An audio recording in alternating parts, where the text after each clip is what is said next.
Assalamu alaikum warahmatullah. Yan uwa da fatan kuna lafiya, alheri kai muku labaruka na Niger da kasashen mu na yau. Babban kira ga duka yan Niger musamman ma mazauna Niamey daga ofishi da ake kiran shi Haute Autorité à la Consolidation de la Paix. Wannan ofishi ne wanda yake aiki a cikin duka fadin Niger dan zaman lafiya. Suna zuwa suna hada ƙauyuka da ƙauyuka, mutane da mutane dan su rika sasantawa dan a yi zaman lafiya. To ofishin nan yana kiran yan Niger gaba daya ga rana ta duka duniya ta zaman lafiya.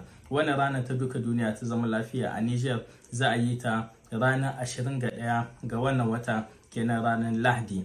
Abubuwa za su fara tun daga safe karfe 7 a Palais des Sports da muka sani. Tun daga saye akwai za a kan rencontre, za a kan haduwa ta ilimi, za a bada kuma kado ga wanda suka ci wasu wasanni da sauransu. Sannan kuma a karfe 4:30 a Stade General Sani Kunce za a yi ekip na kwallo na sojawa tare da HDN 'yan makaranta. Wani abu ne mai matuƙar muhimmanci don mu hito mu nuna ma duniya na cewa Nijar kinmu ana zaman lafiya. Kar ku bari a baku labari.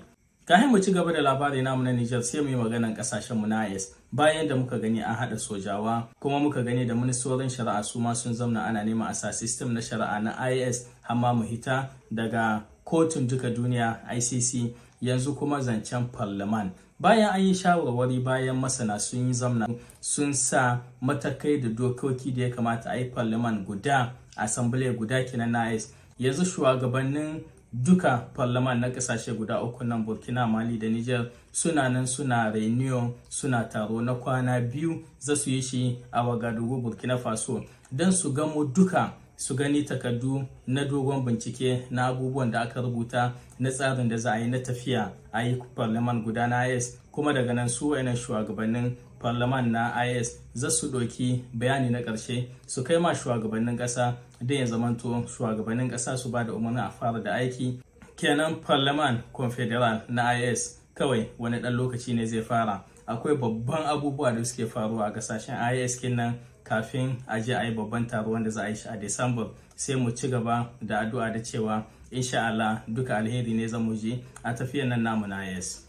Daga Niger kuma mun gani zancen 'yancin kai na ma'adani. An yi taro a ƙasar Switzerland a garin Vienna na ofishi babba wanda yake kula da duka harkar nukiliya. Sannan kuma ministan na hydraulic shine ya halarci wannan taron, Colonel mai zama har a ciki shi ma ya yi bayani sosai mai mahimmanci. Kullum in manyan nan sun fita suna tabbatar da cewa yanzu Niger sabuwar tahiya ce ake. A wurin nan a bayanin shi ya ƙara maimaitawa na cewa Niger tana da niyyar ta rika aiki da uranium, tun da atom ake aiki da uranium na zaman lafiya, kenan na samun ko energy, wutar lantarki, ko a rika aiki da shi don wuraren tace ruwa, ko a rika aiki da shi na harkar likita. Ana aiki da uranium cikin na'urori manya na kansar da sauransu, hamma kuma da sauran abubuwa.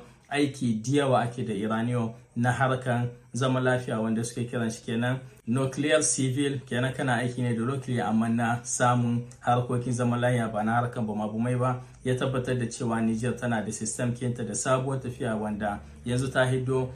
Kuma Niger a wurin ma ya ce tana kira da daga wannan ofishin na IAIA su aiko mutane, kamar yadda kwanakin baya daraktan su da kanshi ya sauka har ya je wajejen Arlit ya jijjiba ya ga uranium kin da akwai. Kuma Niger ba wani saida shi take ba daga wasu kasashe. To a wannan wurin Colonel mai zama ya kara fahimtar da duka duniya da cewa Niger muna tafiyar mu ne lamun lafiya, ba wai wani abu a boye ba muke aiki da uranium namu. Masu koke-koke na cewa akwai hwara, ba san da wani suna ake kiran hwara ba, krike da faransai, wanda take zuwa tana addaba duka gonaki. Kuma haka nan ne yanzu lokaci ne amfanin gona ya girma, hwara za ta zo kenan ta rika cinyewa, ta zo ta sababa asara diyawa na kayan noma. To hukumar Niger alhamdulillah akwai ofishi musamman mai kula da wannan abun, kuma suna kula da duka abubuwan da yake faruwa. Har a bayani da suka hito suka ce a yanzu dai a Niger wuri guda wanda ya kamata a je da gaggawa a sa hannu shine region Kintawa,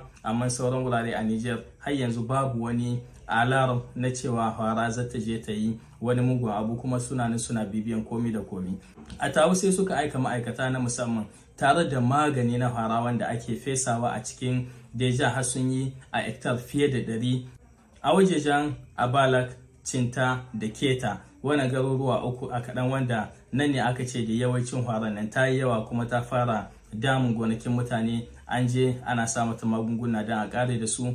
Kuma wani ofishi ne mai kula da haɗarin hwara da wasu ƙwarurruka masu zuwa suna ɓata amfanin gona, wanda suna bibiya dalla-dalla da duk in sun je wani abu a aika magunguna a yi maganin abun don a rage asara.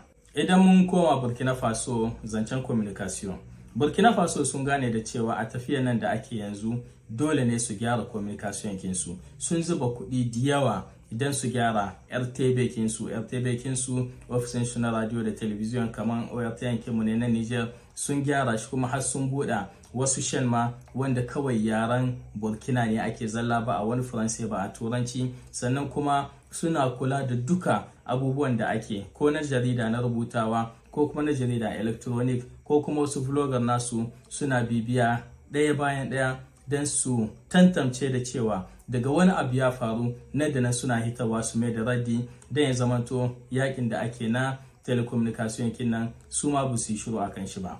Burkina Faso sun gane da cewa banda yaki da sojawa suke, dole media ita ma ta kama a yi yakin nan, don haka nan ne kare ƙasa, yada labari kai ka yada na kirki na ƙasarka. Ba mu bar kamar yadda muka saba ganin sauran gidajen jaridu masu yada kawai sharrin kasashenmu ba su yada wani abu alheri. Cikin gaggawa kenan yau labaruka namu na yas. Kar ku manta da cewa gobe ranar Juma'a 19 ga wannan wata muna da babban live a TikTok a shafin Abubakar Mara a karfe 8 agogon Niamey. Zan mu tattauna matsalan tsaro da maganinta tare da babban masani journalist Dr. Sadiq Abba. Sai mu haɗu da ku insha Allah a wani bidiyo daban. Allah ya kama mana, Allah ya samu.